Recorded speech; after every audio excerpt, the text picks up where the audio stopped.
My daughter calls me at the same time every night and asks, "Mom, are you alone?" If I say yes, she hangs up. If I say no, she demands to know who's with me. Last night, I lied and said I was alone. I never imagined that lie would save my life. The phone rang at exactly 10:31 p.m., just as it had every night for the past 4 months. I was sitting in my late husband's blue rocking chair by the window, the one that looks out over the vineyard rows running down the slope to Keuka Lake in the Finger Lakes. This time of year, the vines were bare, thin, knuckled canes clinging to the trellis like bony fingers reaching toward a November sky. I turned Tom's reading glasses over in my hands, wondering why, 2 years later, I still kept them on the side table.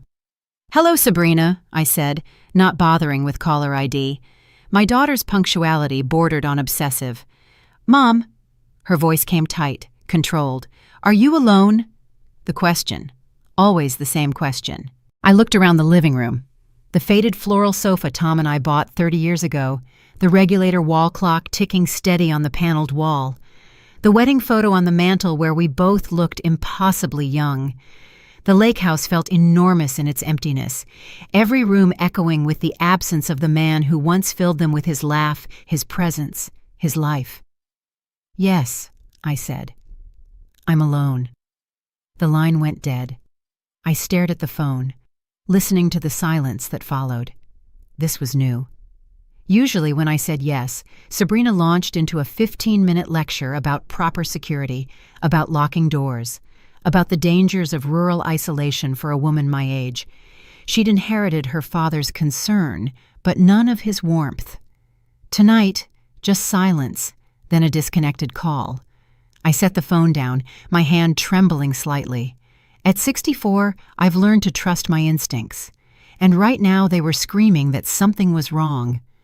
The house settled into its familiar creaks. I'd lived here 40 years, raised Sabrina within these walls, laid my husband out in the front parlor.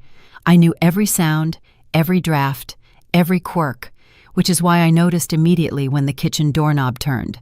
I'd locked it. I always lock it after dinner. My breath caught. I stayed perfectly still in the rocking chair, partly hidden from the kitchen, by the wide doorway. Through the gap, a shadow slid across the mudroom glass. Someone was trying to get in. My mind raced. The phone was on the side table, but the nearest deputy would be 20 minutes away on a good night out here by the lake. The gun Tom kept was locked in the bedroom safe, and I never learned the combination. He always meant to show me, and there was always tomorrow until there wasn't. The handle stopped. Silence stretched, thick and suffocating. Then footsteps retreated over the gravel path. I waited 5 full minutes before I moved, my heart hammering against my ribs. I crept to the kitchen window and peeked through the curtain. Nothing. Just darkness and the faint spill of the security light by the equipment shed. But on the kitchen table sat something that hadn't been there before, a cream envelope with a watermark. The wax seal was already cracked. It lay exactly in the center of the table. My hands shook as I stepped closer. Heavy stock. The kind used for formal invitations. No name, no address, no markings at all. I should have called the police. That's what a sensible woman would do. But something stopped me. Maybe 40 years of self-reliance on a working vineyard. Or maybe the memory of Sabrina's voice, its strange urgency, asking, "Are you alone?" I opened the envelope. Inside was a single photograph, old and slightly glossy like a 35mm print. It showed this house, my house, but at least 30 years ago. 4 people stood on the porch. Tom, young and steady in work clothes.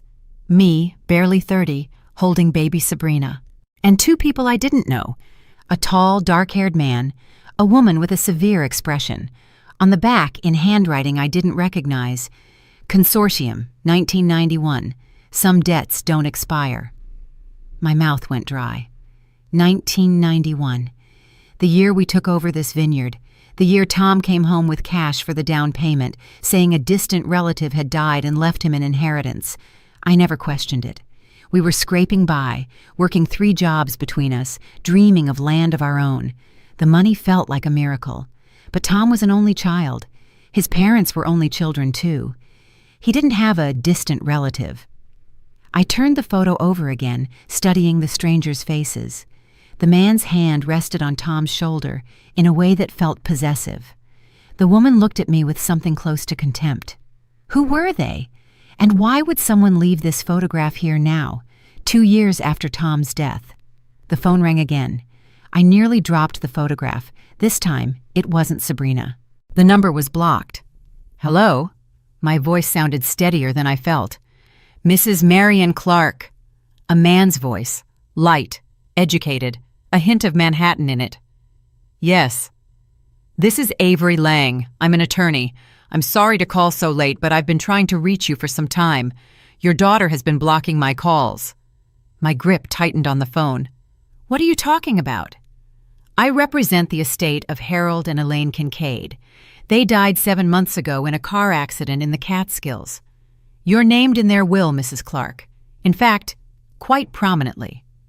The room tilted. I sank into the nearest chair. I don't know anyone by those names. Perhaps not by name, Mr. Lang said carefully.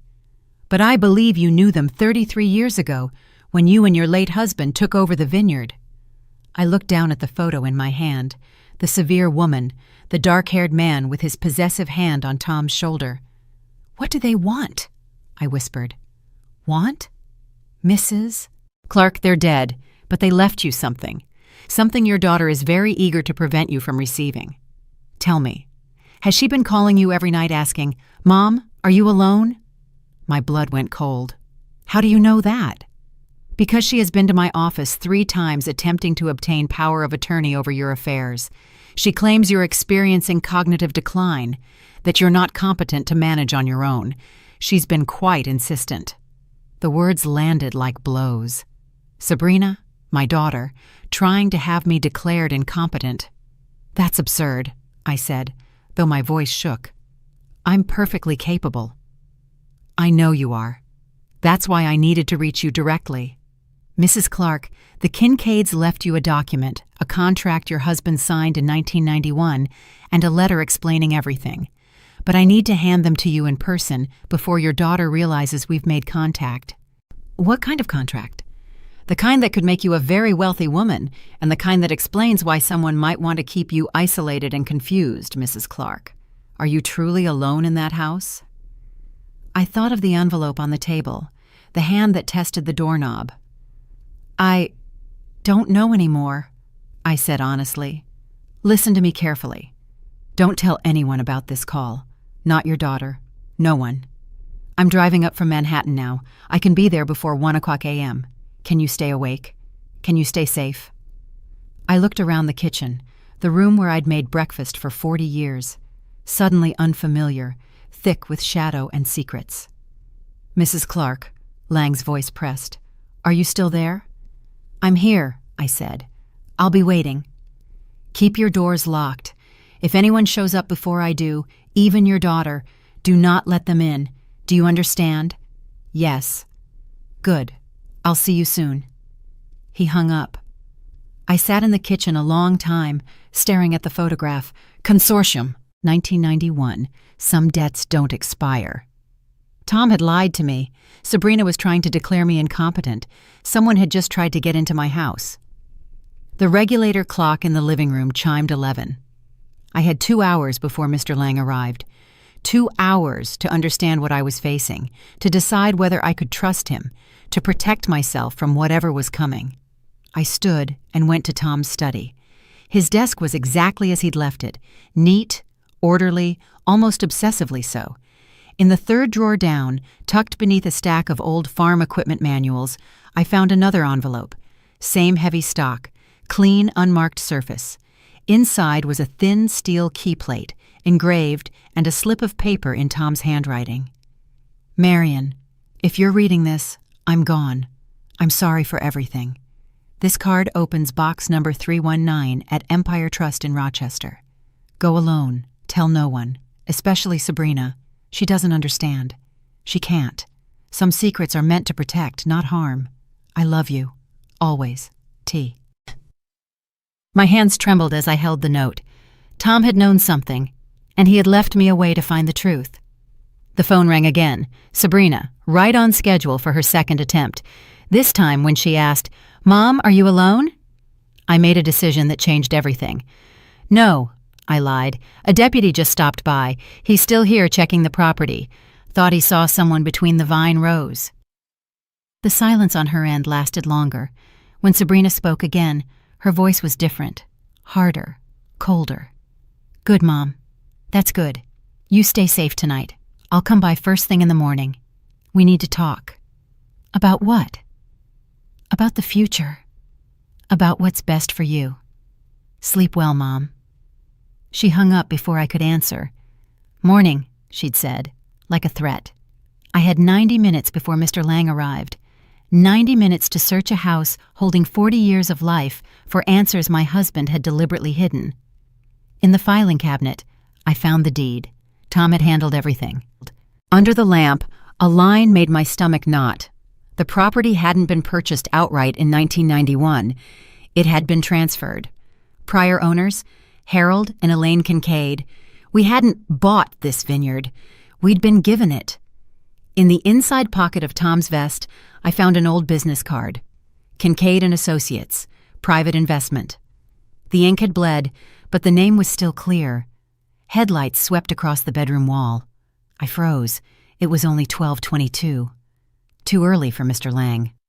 A dark SUV turned into my driveway, engine idling. Sabrina stepped out from the driver's seat. She was supposed to come in the morning. I heard a key turn downstairs. The front door opened.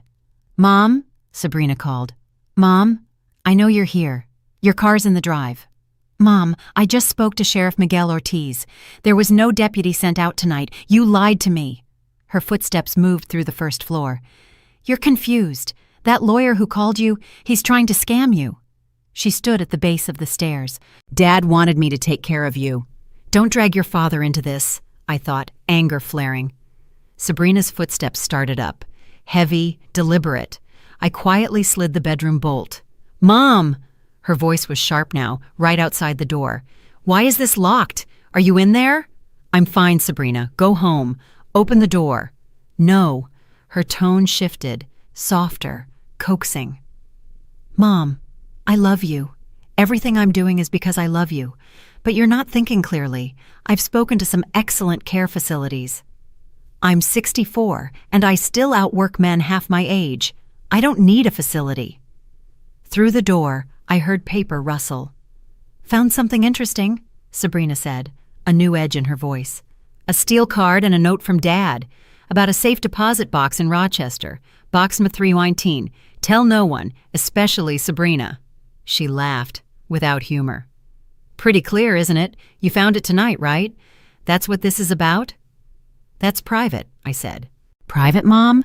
I think tomorrow morning you and I are taking a drive to Rochester. We'll open that box. Then we'll have a serious conversation about your future." "I'm not going anywhere with you." "Yes, you are," Sabrina said, voice cold and final. "Because if you don't, tomorrow afternoon I'll be in court with 3 physicians who've reviewed your cognitive decline records. By tomorrow night, I'll have emergency guardianship, and you won't have a choice about anything." She'd planned this. She'd been building a case. "I need a minute," I said, "to get dressed. I'm in my nightgown. You have 2 minutes." I eased the window open. Below, the pergola was thick with wisteria. I swung one leg over the sill. "Time's up, Mom." The doorknob rattled. The door burst open just as I lowered myself onto the wisteria-covered pergola. "Mom, stop! You're going to hurt yourself!" The lattice groaned and complained, but it held. The moment my feet hit the ground, the top of the pergola tore away from the clapboard with a dry crack like a gunshot. I stumbled backward, then got up and ran for the vineyard, slipping into the dark between the bare trellis rows. "Mom," Sabrina was on the phone now. "Yeah, it's me. She's running. She found the letter about the box. Move up the timeline." I ran through the dark. My phone. I'd left it in the house. Another set of headlights swung in. A sedan. A man stepped out, tall, polished, Cole Harrington, Sabrina's husband. He walked straight into my house like it belonged to him. They spoke briefly, and their body language said the rest. They were strategizing. More headlights. A silver Mercedes, too elegant for this lakeshore road. Avery Lang stepped out with a leather briefcase. He looked at Sabrina and Cole on the porch, and his face hardened. He was early. I watched the confrontation in pantomime. Lang showed identification. Then he handed Sabrina a document, said something sharp, and returned to his car, pulling over near the drive and cutting the engine. Waiting. Sabrina and Cole went back inside. Lights came on in every room. They were hunting me. The landline rang inside, once, twice, 3 times, and stopped. Moments later, every light in the house went out. Power cut. In the dark, I heard Cole shout. Flashlights swept across the windows. My chance. I ran, crossed the open ground, reached Lang's Mercedes, yanked the passenger door, and threw myself in. "Drive!" I gasped. "Drive now!" Lang didn't hesitate. The engine roared and we shot backward down the drive. In the mirror, I saw Sabrina sprinting after us, her face twisted with anger. "Mrs. Clark," Lang said calmly, as if ferrying women in nightgowns was his night job. "There's a blanket in the back." I pulled it around my shoulders. "Thank you. That was my daughter and her husband. They're planning to file for guardianship tomorrow." Lang nodded, voice low. "She called my office this afternoon. Threatened to sue if I contacted you. Claimed you're susceptible to fraud due to cognitive decline." He glanced over. "You just climbed down from a second-story window and outran 2 people 30 years younger. I'd say your capacity is intact." "Where are we going?" "Somewhere safe. Somewhere we can talk." He handed me his phone. "First, call Sheriff Miguel Ortiz. Report an unlawful entry. Your daughter used a key without consent and you felt threatened. That's accurate, isn't it?" "She has a key. I gave it to her." "Did you give permission to use it tonight? To trap you in your bedroom? To search your house?" I took the phone. "No." "Then it's trespass at minimum. Make the call." After I hung up, Lang drove in silence for a few minutes. Then he pulled into a 24-hour diner by the lake. "Coffee," he said, "and a conversation indoors where there are witnesses and cameras." Sensible. I was beginning to trust his judgment. He opened the briefcase and slid out a thick folder. "Before I show you these," he said, "I need to explain something. Harold and Elaine Kincaid died 7 months ago. Their car went off a bridge in a storm in the Catskills. Police called it an accident. I don't think it was." My coffee cup stopped halfway. "You think they were murdered?" "I think they knew something dangerous. And I think your husband knew it too." He pushed a document across. "This is Harold Kincaid's statement to me, recorded 2 weeks before he died." My hands shook as I read. "My name is Harold Kincaid.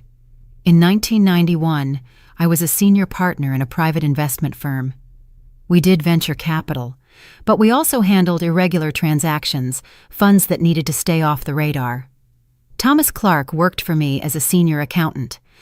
In the spring of 1991, Thomas discovered I was laundering money for a network run by Victor Stanton, about $4.2 million over 2 years, or 2. He brought me proof. Instead of going to the police, he proposed a deal. He wanted out. In exchange for his silence, I would give him my Finger Lakes lakeside vineyard and enough cash to operate for 5 years.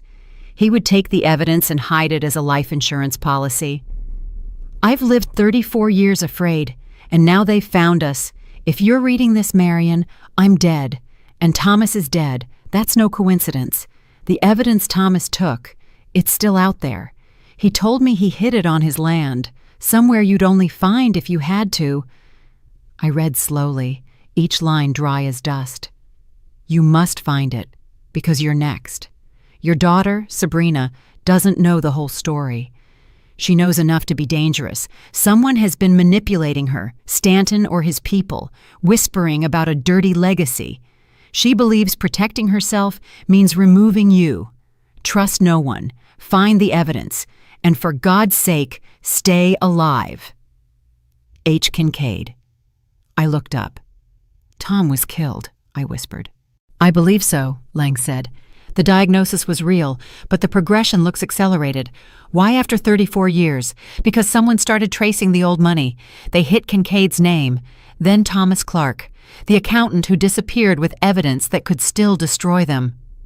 He knew they were close, I said, so he left me a path. And Sabrina, Lang exhaled. She's working for them, unwittingly, but yes. If she gets guardianship tomorrow, the house will be searched top to bottom. Thomas's originals will be destroyed, and you... I'll be placed in a facility, I finished, where no one will believe a word I say. Yes. The diner's normalcy, the hum of lights, the spoon on china, felt surreal. What's in the box? I asked. I'm not certain. My bet is a map, instructions. The first breadcrumb to the originals. He slid another document over. Kincaid's will. They left you $5.5 million and a lakeside cabin in the Catskills. Condition, you only receive it after turning the originals over to the FBI. I stared at the number. It felt like hush money and a way out. And this, Lang said, pushing a photograph across. A man in his 50s, silver hair, immaculate suit. Do you recognize him? I hesitated. No. Victor Stanton, Kincaid's partner in the laundering operation, now the public face of a logistics and medical equipment chain, clean on paper, and he's been meeting with your daughter regularly this past year. The pieces locked with a chill. The 1031 calls, Sabrina's fixation on safety, Cole's sudden concern for what's best for you. They'd been preparing the ground. How do you know all this? I asked. Kincaid hired a private investigator before he died. That PI watched both families. Photos, audio, surveillance logs. He tapped the folder. It's not enough to take Stanton down. Only Thomas's originals will do it. I looked at the stack. Proof of a betrayal I didn't want to believe. We need Boxma 3 Weinheim, I said, tonight. The bank doesn't open until 9. Then we wait, but not here. Stanton knows about the box. Sabrina will tell him. They'll stake out the door. I planned for that. He dialed. Olivia? Avery, I need a favor. Yes, tonight. Empire Trust, Rochester, Box 319. 20 minutes. You're a lifesaver. He hung up, smiling. Olivia Grant, bank president. She'll open through the service entrance with security. No public log. As far as anyone knows, we were never there. A spark of hope. Can we trust her? With my reputation, and now with your life. We left cash on the table and headed for the car. As Lang started the engine, I caught my reflection in the mirror, hair wild, face pale, nightgown under a blanket. I looked unhinged. Mrs. Clark, he said, as we slid along the lakeshore road. Whatever's in that box, whatever Tom left you, are you prepared to see this through? Even if it means going against your own daughter? I thought about Sabrina, the girl willing to lock away her mother to get what she wanted. She stopped being my daughter the moment she decided I was an obstacle instead of a person, I said. So yes, I'm prepared. The bank rose ahead, dark and imposing. A single car waited by the service door. Olivia Grant. We were about to open Tom's last secret, the thing that might save me or ruin me. Either way, there was no turning back. I'd lived 34 years afraid, and now they'd found us. If you're reading this, Marion, I'm dead, and Tom is dead. That isn't a coincidence. The evidence Tom took, it's still out there. He said he hid it somewhere on the vineyard, somewhere only you would find if you had to. You must find it, because they'll come for you next. Your daughter Sabrina doesn't know the whole story. She knows just enough to be dangerous, not enough to stay safe. Someone has been working her for years, pumping her full of the idea that she's protecting her inheritance. She doesn't realize she's working for the men who killed Tom. Trust no one. Find the evidence and for God's sake stay alive. Harold Kincaid. I read the statement 3 times. Tom was killed, I whispered. I believe so, Avery said softly. The diagnosis was real, but the progression looks accelerated. Why now? After all these years? Because someone reopened the old laundering pipeline from 1991, he said. Kincaid's name surfaced, and then Tom Clark, the accountant who vanished with evidence that could bury them. He knew, I said. He knew they were closing in. That's why he left the steel card in the note. He gave you a defensive route. And Sabrina. Her name stuck in my throat. She's working for them unintentionally, but yes. If they push through emergency guardianship, they'll tear this place apart, lift every trellis. Tom's originals will be destroyed, and you? I'll be tucked away in a facility where no one believes me, I finished, where one fall, one dosing error would be enough to silence me. Yes. The diner's normalcy, the hum of lights, the clink of spoon on china, turned surreal. "What's in the box?" I asked. "Don't know yet. My bet is a map, instructions, the starting point to the originals." Avery slid over another folder. "This is Harold and Elaine Kincaid's will.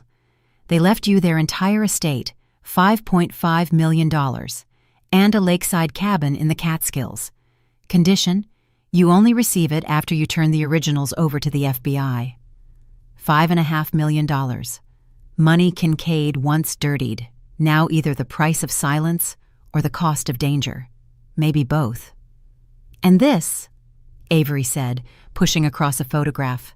Silver hair, expensive suit, practiced smile. "Recognize him?" I studied the familiar eyes and came up empty. "No, should I?" "Victor Stanton, Kincaid's laundering partner back then. Now the face of a logistics and medical supply empire, spotless on paper, sits on boards, very respectable, and he's been meeting with Sabrina regularly for the past year." Sabrina thought Stanton was a financial advisor, helping her plan. In truth, he'd been feeding her the script about my supposed decline, paving the way for control. The pieces aligned, brutal in their clarity. The 10:31 p.m. calls asking, "Are you alone?" The steady pressure to move me off the vineyard, Cole's sudden concern for my health. They'd prepped the ground, slow, careful, thorough, to remove me. "How do you know all this?" I asked. Avery hesitated a beat.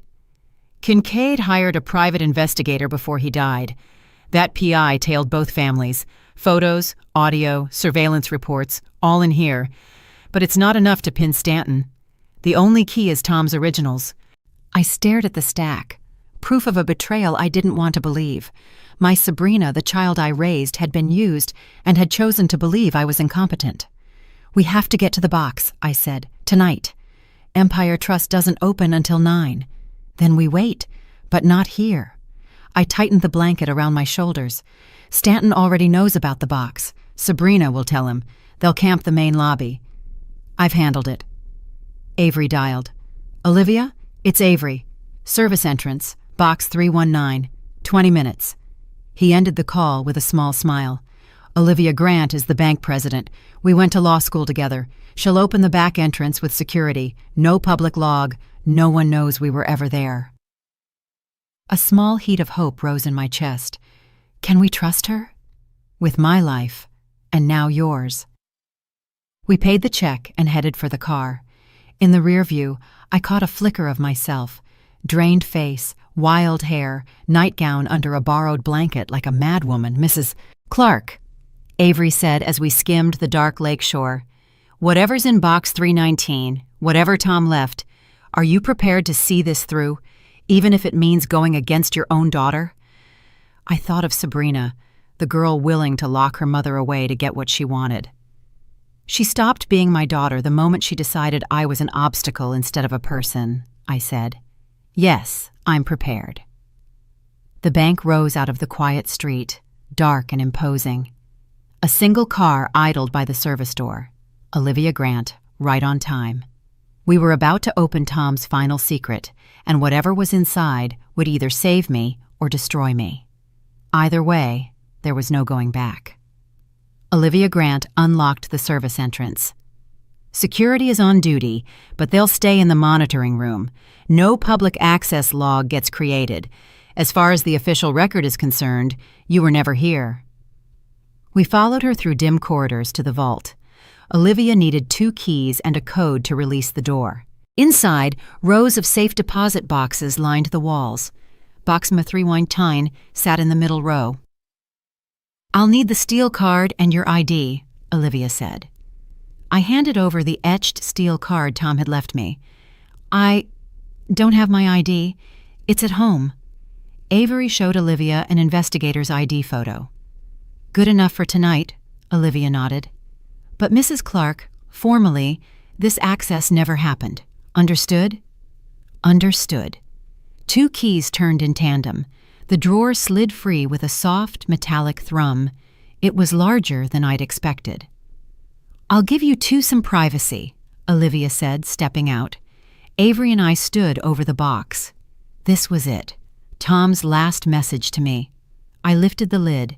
Inside were 3 items: an unlabeled 256 GB SSD, a handwritten letter from Tom, and a small plum-colored leather notebook.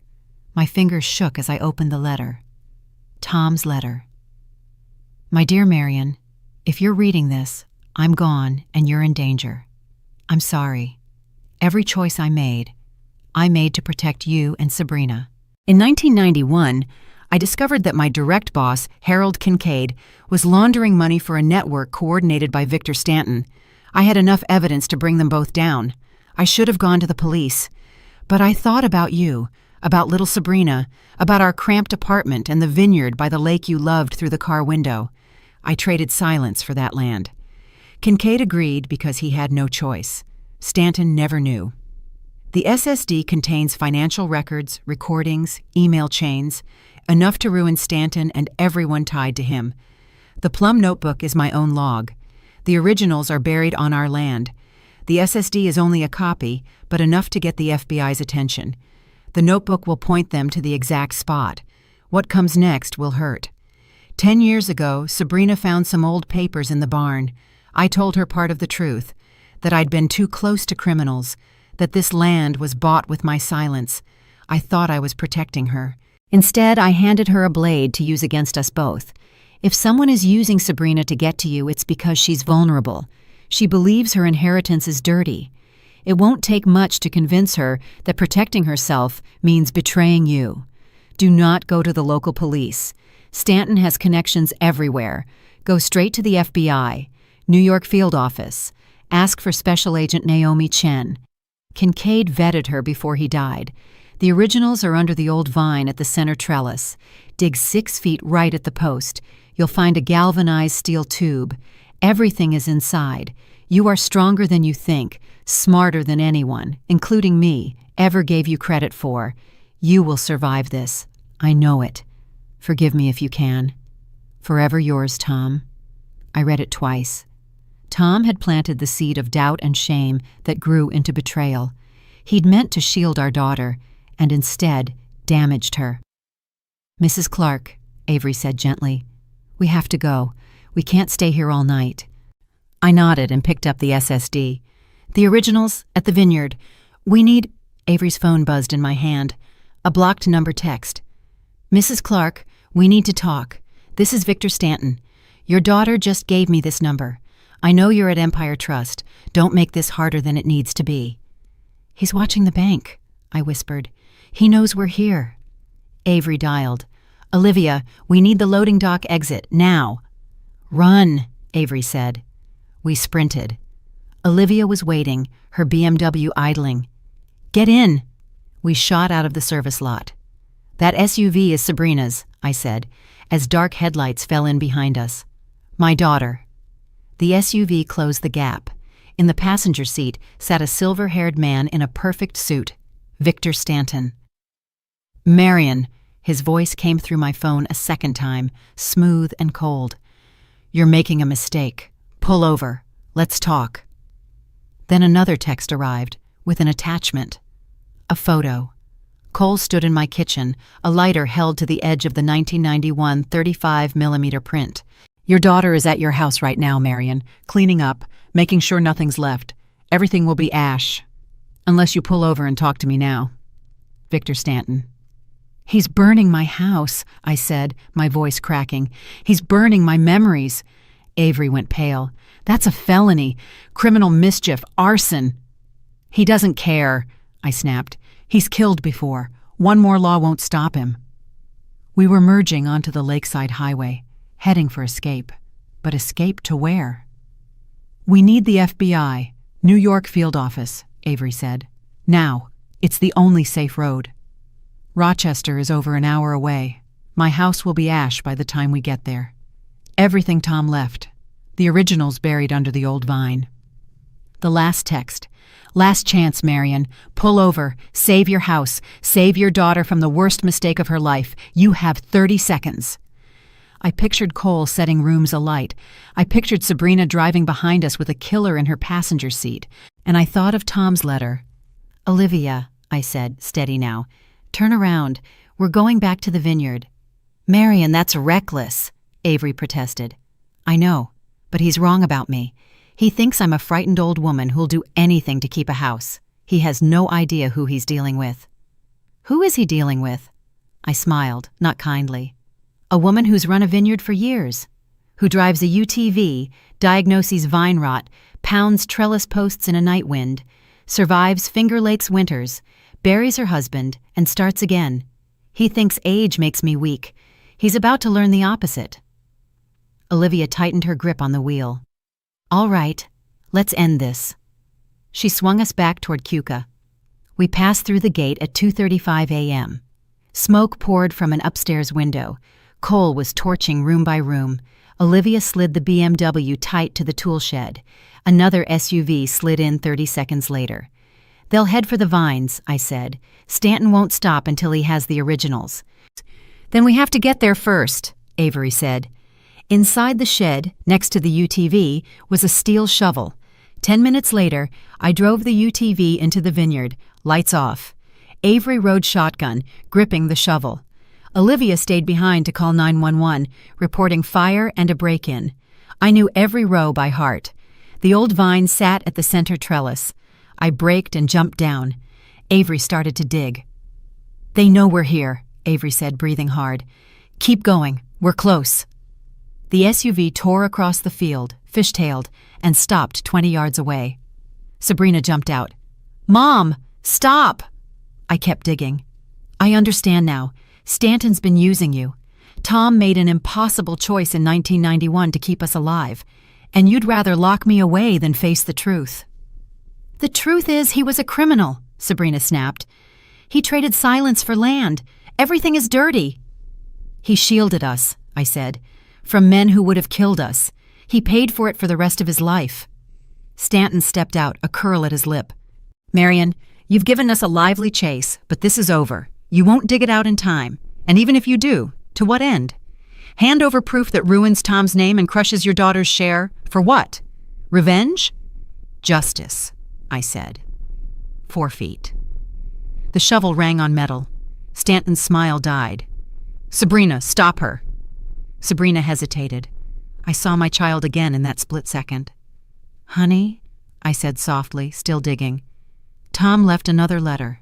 In box number 319. Read it before you do anything, please. There is no letter, Stanton ground out. She's lying. Marion, out of the hole. He drew a gun and leveled it at me. Anyone who fires just confessed, Avery said, touching the button cam on his lapel. Live video, cloud backup, pull that trigger and we have murder evidence right now. He stalled. You won't make it, I said. My hands closed on a galvanized tube and levered it free. Because I texted Special Agent Naomi Chen 20 minutes ago. She knows everything. I was lying. Chasteau and color drained from Stanton's face. I hauled the steel tube up and set it on the ground. 3 decades of ledgers, flows, your calls with Kincaid, all of it. We burn it before they arrive, Stanton said, raising the gun. Hand it over. No. I stood, cradling the tube. You're going to prison, Mr. Stanton. Attempted murder, money laundering, threats, and nothing you do tonight changes that. Mom! Sabrina's voice broke. Please, he'll shoot. Then he'll shoot me, I said, calm. But I'm not yielding, not after what he did to Tom, not after he used you to break me. From a distance, sirens wailed, real this time. Sweetheart, I said, your father loved you. Everything he did was to keep you safe. Don't let this man make you his accomplice. Don't let him turn you into something you can't come back from." Sabrina looked at me, looked at Stanton, looked at the gun, then she stepped between us, blocking the barrel. "No," Sabrina said, steady now. "Put the gun down, Victor. Move! Don't be stupid!" "No, it ends here. The police are coming. You're out of time, and I still get to choose who I am." Victor Stanton's face twisted with rage. Pathetic. A shot cracked the still night between the rows, but it wasn't Stanton's. Sheriff Miguel Ortiz stepped out from behind the SUV with 3 deputies, guns leveled at Stanton. "Drop the weapon, now." Stanton froze, the muzzle still aimed at Sabrina's back. Then, slowly, he lowered it and let it fall to the ground. Ortiz kicked the gun away and cuffed Stanton in one smooth motion. "Victor Stanton, you're under arrest for attempted murder, criminal threats, and conspiracy to commit arson. You have the right to remain silent." The Miranda faded into the dark. I collapsed to my knees. The galvanized tube clutched against my chest. My hands shook so hard I could barely hold on. Sabrina dropped beside me, her face wet. "Mom, I'm sorry. I'm so sorry." I looked at her, really looked, and saw the child I raised feeling her way back through years of manipulation, fear, and shame. "You chose right," I whispered. "At the last second, you chose right. That's what matters." Avery helped me to my feet as red and blue lights flooded the rows. Fire trucks, county patrol, and finally a black sedan with a federal hush to it. A woman in her 40s stepped out, her badge catching the light. "Special Agent Naomi Chen, FBI, New York Field Office," she said, approaching. "I received a very interesting call about an hour ago from Avery Lang, and a second alert through Empire Trust from Olivia Grant. Marion Clark may need federal assistance." Her gaze settled on the steel tube in my arms. "I'm guessing that's evidence." I handed it over, feeling the weight of 34 years lift off my shoulders. "Everything you need: ledgers, money flows, recordings, a laundering network, and 3 deaths. Harold and Elaine Kincaid, and my husband, Tom Clark." Naomi took the tube carefully. "We've been on Stanton's system for 2 years. This is exactly the kind of thing that takes down the whole network." She glanced at Stanton, now in the back of a patrol car. "Well done, Mrs. Clark." From the porch, Cole Harrington was led out in cuffs, his expensive coat smudged with ash. He wouldn't meet my eyes. Fire crews doused the upstairs rooms. The damage was heavy, but the house would live. It could be repaired. Not everything could. I turned back to Sabrina, who stood apart, stunned by the field of flashing lights. "There's a letter," I said. "In box number 319 at Empire Trust, Rochester. Your father wrote it 10 years ago. Read it. It explains everything. The reason. What he wanted for you. I don't deserve—" "Just read it," I cut in. "Then decide who you want to be. But Sabrina," I held her gaze, "if you choose to be what Stanton tried to mold you into, if you choose greed and manipulation over truth and family, don't come back to this vineyard. I will rebuild without you. And if I choose better?" I thought of forgiveness, family, second chances, of how Tom made a terrible choice to shield us and the price it exacted for decades. "Then we'll talk," I said at last, "about what comes next. But trust is gone, Sabrina. You'll have to earn it." She nodded, tears slipping free. "I understand." Agent Naomi Chen stepped back over. "Mrs. Clark, tomorrow morning, I'll need you at the New York Field Office to make a formal statement. Can you do that?" "Yes." "Good. And Kincaid was right about you. You're a lot sharper than many people realized." Rebirth under the trellis. As the federal team sealed the scene, I walked to the center trellis. The open pit yawned like a wound. I knelt and pressed my palm to the damp soil, thinking of the man I married, the choices he made, the price we all paid. "I found it, Tom," I whispered into the cold November wind. "I finished what you started. Rest now." The wind whisked through the bare canes, carrying smoke and the promise of dawn. It was over. 3 months later. Nearly 3 months later, I stood in a newly painted bedroom, my hand skimming the primer. Fresh wood, renewal, no more ash. Through the window, the vineyard rose pushed up first buds of spring. The old vine stood at the center, circled by the new earth where we filled the hole. The evidence sat in federal custody, dismantling what Naomi called one of the most sophisticated laundering networks in the Northeast. Victor Stanton waited in county remand, facing 18 counts, including attempted murder. Cole took a plea. He'd serve a few years. He hadn't contacted me. The doorbell rang, pulling me back. I went downstairs slowly, my hips still stiff on cold mornings, a reminder of the night I climbed over the pergola. Sabrina stood on the porch, a bakery box in her arms, her face uncertain. Her 4th visit since that night. "Hi, Mom," she said softly. "I brought coffee cake, the kind Dad liked." I moved aside and opened the door. "Thank you." We sat at the kitchen table. "I read Dad's letter," Sabrina said after a long silence. 50 times, probably. I waited. "He loved me," she said, her voice snagging. "I'd convinced myself it was conditional. Now I understand he traded risk for a better life for us." She looked up, eyes red. "I spent 10 years hating him for not being perfect.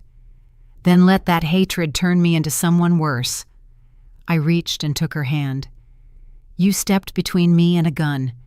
That is not nothing, Sabrina." "I should have seen it sooner. I nearly got you killed." "But you stopped," I said. "You chose." She stood and drifted to the window.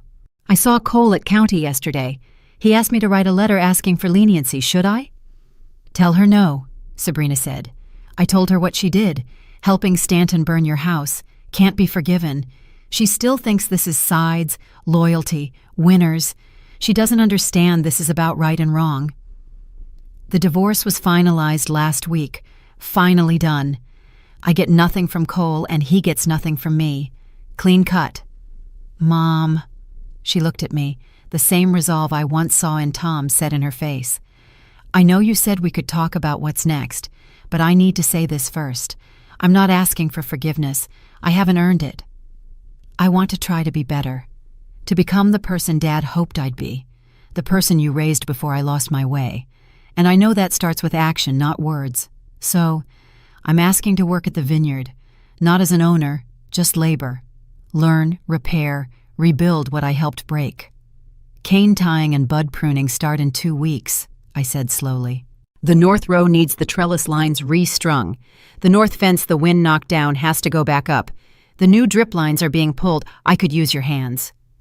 Hope flashed in her eyes. "I can do it. I'll do all of it." "It's hard work. Your back will ache. Your hands will blister. You'll come home spent every night.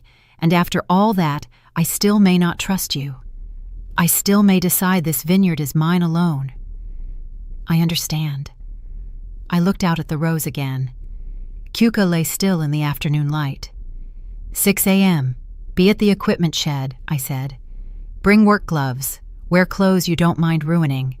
Sabrina's face lit. "Thank you, Mom. Thank you." "Don't thank me yet. Let's see if you last a week." I smiled when I said it, and she did too. Victory is continuing. Sabrina left. I walked to the center trellis and stopped beneath the old vine. Someone had laid a sprig of dried lavender on the new ring of earth. "Mrs. Clark?" I turned to see Avery Lang coming up the gravel, briefcase in hand. He'd come with updates. "Stanton's last partner took a plea this morning," he said. "Naomi Chen says it's enough to keep him locked up for life." "It's really over, Marion." "Thank you. For everything. You saved yourself." Avery shook his head. "I supplied a car, a few filings, and a button cam. The courage, the calm, the discipline. That was you." "Tom would be proud," I said softly. "Tom would be grateful," Avery corrected. "He left tools. You were the one who used them right." "What do you do now?" he asked. "Run the vineyard," I said. "Fix what's broken. and plant what needs planting. Watch my daughter try to become better. Live. I smiled at him. I'm 64, Avery. I survived my husband's death, my child's betrayal, and a murder plot. I learned I'm stronger than I thought, smarter than I was judged. That's not small.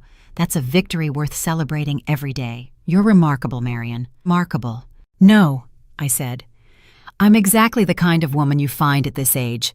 A survivor who learned to use her mind instead of accepting the limits other people set. Will you tell the story? Avery asked. The media's been calling. No, my voice was firm. This isn't content. This is my life, my private pain, my private redemption. My part stays here, on this land, with the people who lived it. Avery drove off. I stayed under the trellis. Tomorrow, Sabrina would show up at 6, and we would begin, slowly, maybe, to rebuild something close to a family. Or not. Either way, I'd be fine. The vineyard would continue. My phone rang. Sabrina. Hi, honey, I said. Hi, Mom. I just wanted to say I'm looking forward to tomorrow. Working with you. Learning, 6 o'clock. Don't be late. I won't. I love you. We'll talk tomorrow. I hung up. I went inside. Tomorrow I would get up and work the way I have for 40 years. Because that's the real victory, not a dramatic showdown or a pair of handcuffs, but continuing, refusing to be dismissed, diminished, or destroyed. I locked the door and smiled. The house was quiet again, the regulator clock ticking its steady knock. No more threats, no more secrets, just a home. Finally, truly a home. Now, if it were you, what would you do? Tell me in the comments. Thanks for watching, and don't forget to check the video on screen. It'll surprise you.